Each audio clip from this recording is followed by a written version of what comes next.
بسم اللہ الرحمن الرحیم۔ السلام علیکم ورحمۃ اللہ وبرکاتہ۔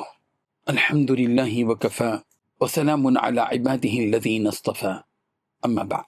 حاضرین و ناظرین، یہ درس حدیث نمبر 547 ہے اور آج کا عنوان ہے حلال روزی کا صحیح مقصد۔ روایت سماعت کے لیے ترجمے کے بعد تشریح کی جائے گی۔ بسم اللہ الرحمن الرحیم۔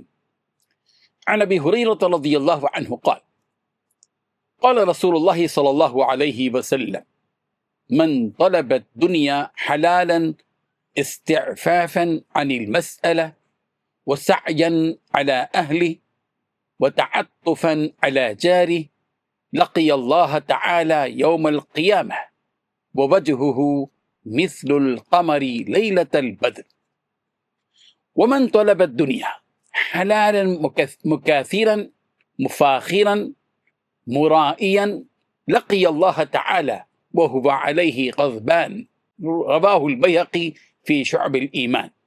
ترجمہ یوں ہے، حضرت ابو ہریرہ رضی اللہ عنہ بیان کرتے ہیں کہ رسول رحمت صلی اللہ علیہ وسلم نے ارشاد فرمایا، جس شخص نے حلال طریقے سے دنیا اس نیت سے حاصل کی کہ وہ لوگوں سے سوال کرنے سے بچا رہے، اپنے اہل و عیال کی کفالت کرے اور اپنے پڑوسی کے ساتھ ہمدردی اور احسان کا معاملہ کرے، تو وہ قیامت کے دن اللہ تعالیٰ سے اس حال میں ملاقات کرے گا کہ اس کا چہرہ 14ویں رات کے چاند کی طرح روشن ہوگا۔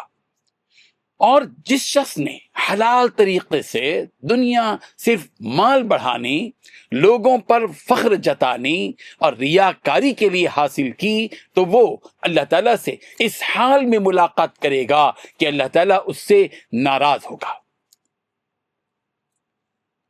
حاضرین و ناظرین، اس حدیث میں رسول رحمت صلی اللہ علیہ وسلم نے حلال روزی کمانے کے دو مختلف مقاصد اور اس کی جزا کو بیان فرمایا ہے۔ یہ حقیقت ہے کہ دین اسلام دنیا کمانے یا مال حاصل کرنے سے منع نہیں کرتا، بلکہ اس بات کی تعلیم دیتا ہے کہ مال کمانے کا مقصد کیا ہونا چاہیے اور اسے کس نیت کے ساتھ حاصل کیا جائے۔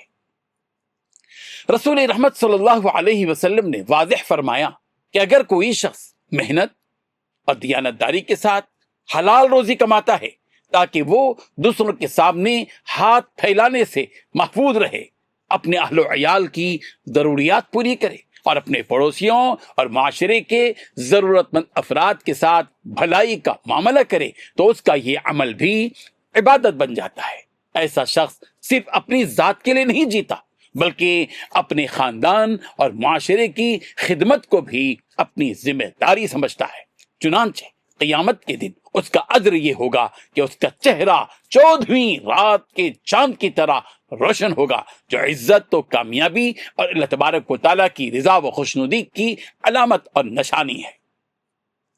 رسول رحمت صلی اللہ علیہ وسلم نے حدیث کے دوسرے حصے میں اس شخص کے انجام سے خبردار فرمایا جو حلال مال تو کماتا ہے، لیکن اس کا مقصد فخر و غرور، مال کی ہوس اور لوگوں کے درمیان اپنی بڑائی ظاہر کرنا ہوتا ہے۔ ایسا شخص بظاہر حلال ذرائع اختیار کرتے ہیں، لیکن چونکہ اس کی نیت فاسد ہوتی ہے، اس لیے وہ اللہ تعالیٰ کی ناراضی کا مستحق بن جاتا ہے۔ یہ اس بات کی دلیل ہے کہ اللہ تعالیٰ کے نزدیک صرف عمل نہیں، بلکہ عمل کے پیچھے موجود نیت بھی انتہائی اہم ہے۔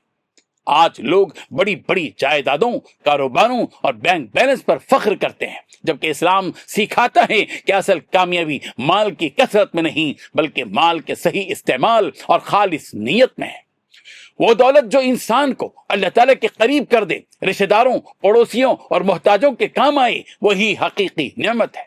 لیکن وہ دولت جو تکبر، خود نمائی اور غفلت کا سبب بن جائے، وہ آخرت کے لیے خطرہ بن سکتی ہے۔ یہ حدیث ہمیں خودداری، محنت، خدمت خلق اور اخلاص کی تعلیم دیتی ہے۔ مسلمان کو چاہیے کہ وہ حلال ذرائع سے رزق حاصل کرے، اپنے اہل و عیال کی کفالت کو عبادت سمجھے، پڑوسیوں اور ضرورت مندوں کا خیال رکھے اور کام میں اللہ تعالیٰ کی رضا کو مقدم رکھے۔ اللہ تعالیٰ ہمیں حلال اور پاکیزہ روزی عطا فرمائے، ہماری نیتوں کو خالص بنائے اور ہمیں فخر و ریا اور نام و نمود سے محفوظ رکھ کر اپنی رضا والے اعمال کی توفیق بخشے، آمین۔ وآخر دعوانا ان الحمد للہ رب العالمین۔